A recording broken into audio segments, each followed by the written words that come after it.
Efa ndresaka rahatsin-dalana izay antsika dia raha tsy misy ny fijerena akaiky ny lalana mihazo nambotry manjaka dia iverina fa hitoka-monina ireo vahoaka ao an-toerana ao aoriana kely ao dia vokatra maro ihany koa no tsy afaka mihazo an'ireny vohitra miteraka fiakaran'ny vidin'entana eny anivon'ny-tsena izany ary dia manao antsoavo moa izany ny mpitondra ny toerana mba hisian'ny fijerena akaiky ny fanamboaran-dalana ny toerana.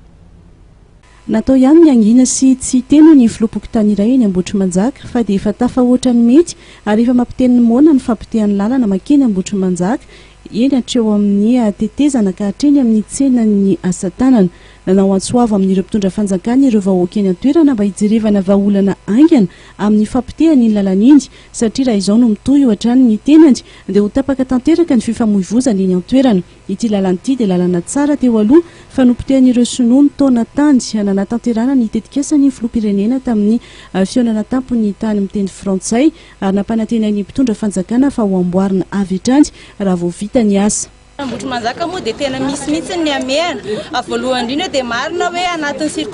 circonscription anambomanarina ity lalana ity kanefa tompoko izay ity afatra ambotry manjaka sy ny miakany anosy manjaka ary ampangabe no mampiasa anazy ary tena efa raha mbola hoe miandry fotoantsika dia ho tapaka tanteraka ny lalana nefa ny olona ity dia miasa ny andrenivohitra daholo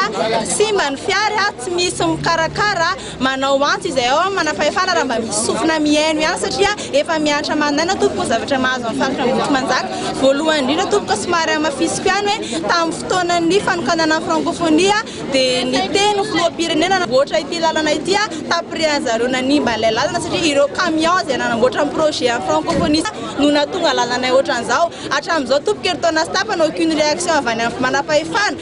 nanao ny ezaka moa tompoko mibentanana anay fa tsy misy hatreto mbola miandry aloha izy ireo kanefa tompoko ny vahoaka ambotry manjaka dia efa tena tsy afaka miaina intsony nareo ngamba raha hoe mahita ireo lalandreo nareo hoe tsy raha afaka esena mihitsy le manahoana ny toetra afahanareo mandalo ny lalana io ireo vahoaka ambotry manjaka tompoko mitaraina izay mendrandry izay filoham-panjakana sy manam-pahefana rehetra indrindra hoe ny député izay tokony hiaron'ity faritra misy aty mba hiady fa tsy rariny intsony tompoko. Laza moa ny vahoaka eny an-toerana fa raha tsy misy ny fandraisana andraikitry ny fitondram-panjakana ny amin'ny fanamboarana io lalana mirefy 3 kilometatra miala eo amin'ny ara-malagasy diga hatreny amin'ny tetezana ambotry manjaka io dia anatanteraka hetsika lehibe hanehoan'izy ireo ny tsy fahafaliany sy ho fitakina ny fanamboaran'izany lalana izany izy ireo.